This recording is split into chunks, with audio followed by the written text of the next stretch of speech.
चालू केलं. मोजे बेलगाव येथील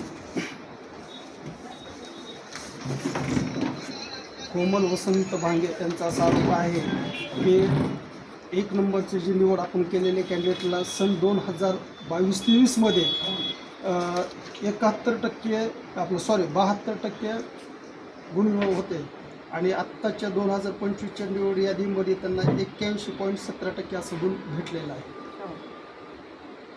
त्यांनी जे आपल्याला अर्जाला डॉक्युमेंट जोडून दिलेले आहेत 12वीचे, आम्ही ज्यावेळेस अर्ज घेतो त्यावेळेस त्याच्याबरोबर झेरॉक्स प्रती जोडून घेतो. त्या प्रतीवर जे मार्क आहेत त्याप्रमाणे आपण मेरिट लिस्ट तयार केलेली आहे. पण ज्यावेळेस आपण त्यांची ॲक्च्युअल निवड करतो त्यावेळेस आम्ही त्यांच्या ओरिजिनल डॉक्युमेंट्स व्हेरीफाय केल्याशिवाय त्यांना ऑर्डर तामील करत नाही.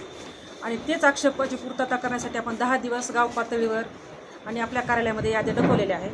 काही जर आक्षेप असेल गावातील लोकांना, त्या 1 नंबरला जी निवड झाली त्याच्याखाली जे 2-3 आहेत त्यांना जे काही आक्षेप असेल तो आक्षेप नोंदवण्यासाठी आपण 10 दिवसाचा कालावधी दिलेला आहे.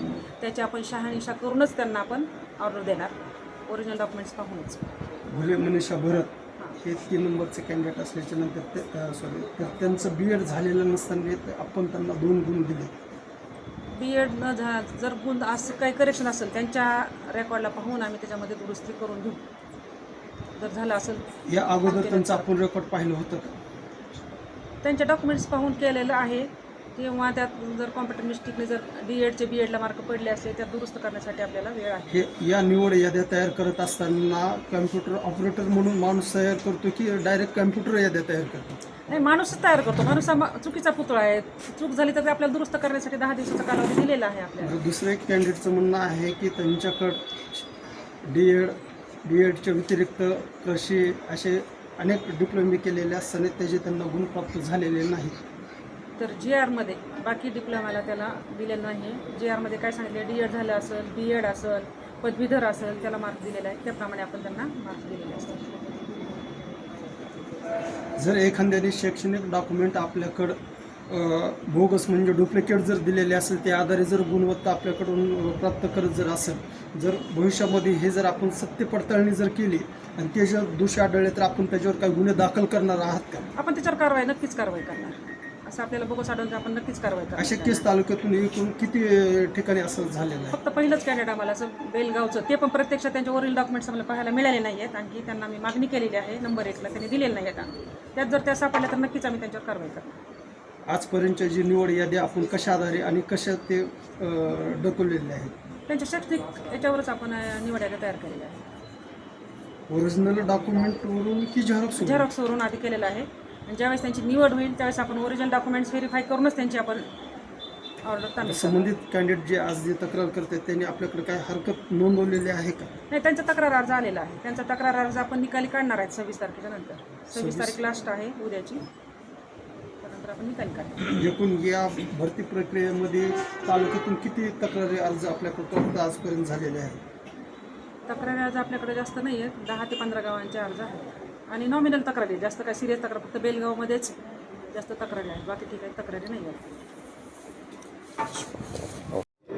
अंगणवाडी सेविका भरती प्रक्रियेमध्ये खोटी कागदपत्रे दाखल करून खोटी निवड यादी जाहीर केली असं आपण माननीय गट विकास अधिकारी केज यांना आताच निवेदन दिलेलं आहे. तर नेमका कसा प्रकार घडला, काय सांगाल त्याबद्दल आपण? नमस्कार, मी भांगे कोमल वसंत मोजे बेलगाव येथील रहिवासी असून मी एकात्मिक बालविकास सेवा अंतर्गत अंगणवाडीची जी भरती चालवली होती त्यामध्ये अंगणवाडी सेविका पद 1 यासाठी अर्ज केलेला होता. तर त्यामध्ये कॅन्डिडेट उमेदवार क्रमांक 1 आणि 2 यांनी बोगस कागदपत्रे जोडून मला नोकरीपासून वंचित ठेवण्याचा प्रयत्न केलेला आहे. नेमकं कॅन्डिडेट 1 कोण आहे? 1 नंबरचे कॅन्डिडेट कोण आहे? आशा सुब्राव गुले यांना 12वीला जी म्हणजे 2022-23मध्ये जी भरती करण्यात आली होती त्यांना 12वीच्या म्हणजे टक्केवारी जी आहे ती 72.17 आहे. 2024-25मध्ये जे राबवण्यात आलेली आहे अंगणवाडी सेविका पद क्रमांक 1ला जी भरती प्रक्रिया राबवली गेलेली आहे त्यामध्ये 81.17 अशी झालेली आहे. म्हणजे त्यांच्या 12वीच्या गुणवत्तेमध्ये जे आहे त्याच्यामध्ये तफावत आहे असं तुमचा आरोप आहे का? बरं, नंबर 2चं कोण कॅन्डिडेट आहे? मनीषा भरत फुले. त्यांना किती दाखवली गुणवत्ता?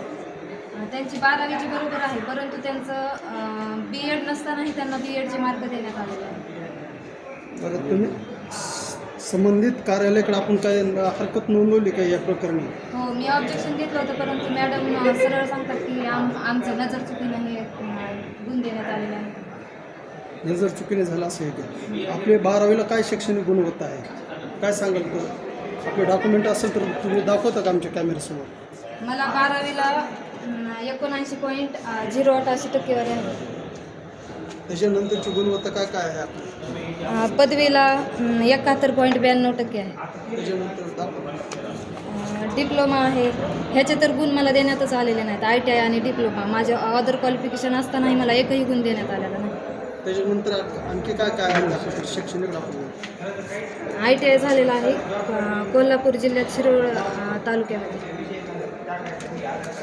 आणि MSc देखील आहे माझी. त्याच्यामध्ये मला 100पैकी 87 गुण आहेत.